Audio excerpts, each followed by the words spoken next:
So I accidentally uploaded the clips in reverse order, but then I realized it doesn't really affect the video, and so you'll still see the full workout.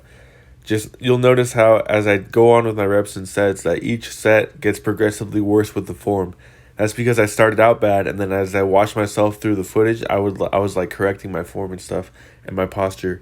But today was a quick workout in the gym. What I did is I got to the facility, and we've got an indoor track here on campus, and so I ran about a half mile as a warm up. I went up and lifted, and then I had to go and get ready for work and stuff. And so I didn't get through all the stuff I had planned today because I was.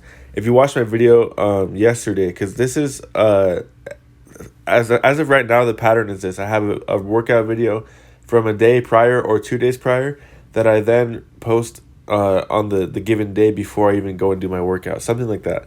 So this is yesterday's workout. What happened is that I was feeling super lazy and unmotivated, and I got to the gym late, and so I wasn't able to even get a good meal after my workout. I just went straight to work.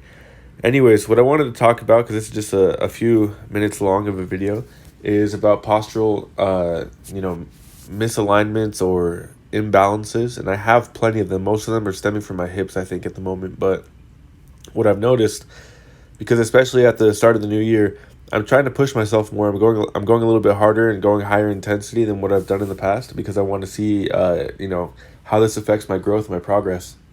The thing you'll notice is that as soon as you start pushing harder and heavier, your body gets tighter and tighter.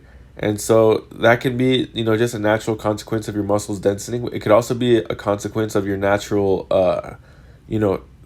systematic preferences, if that makes sense. So like your body is aware of your weak points and will shift weight and shift posture and shift alignment to make sure that those weak points don't get exploited. So as you go and as you correct the form, you'll notice that you're starting to feel a lot more discomfort. Like just getting out of bed today, I could feel like my left hip was, crying to me, telling me like, oh, this hurts, this hurts. Basically because I've been correcting my form and I've been doing better.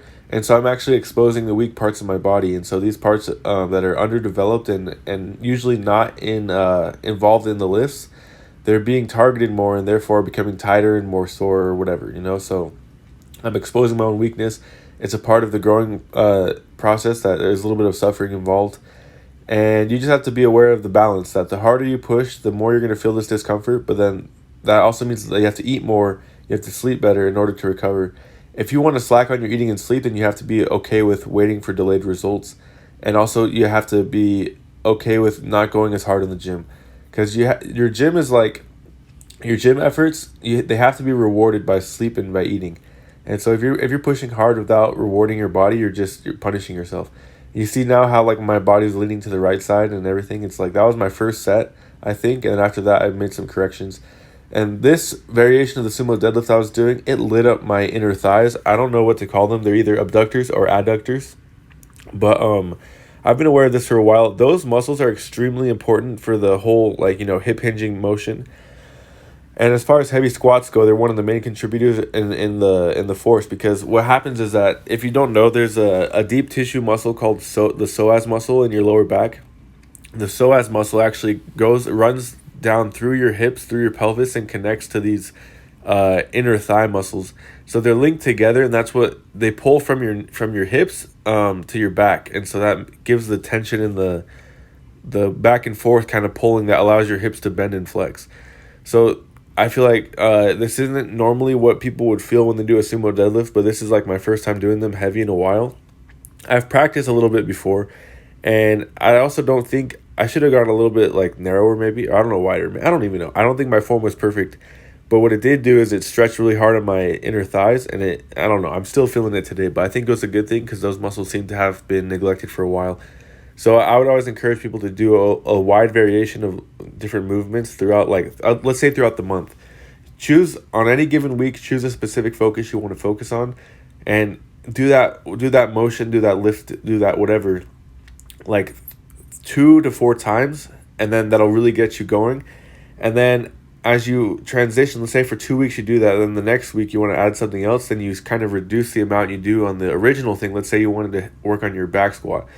You squat 3 times that week. The next week you squat 2 or 3 times. Then in the third week you do it 2 times, but you also include 1 extra session of doing something new, and you mix it up. It helps your body develop properly.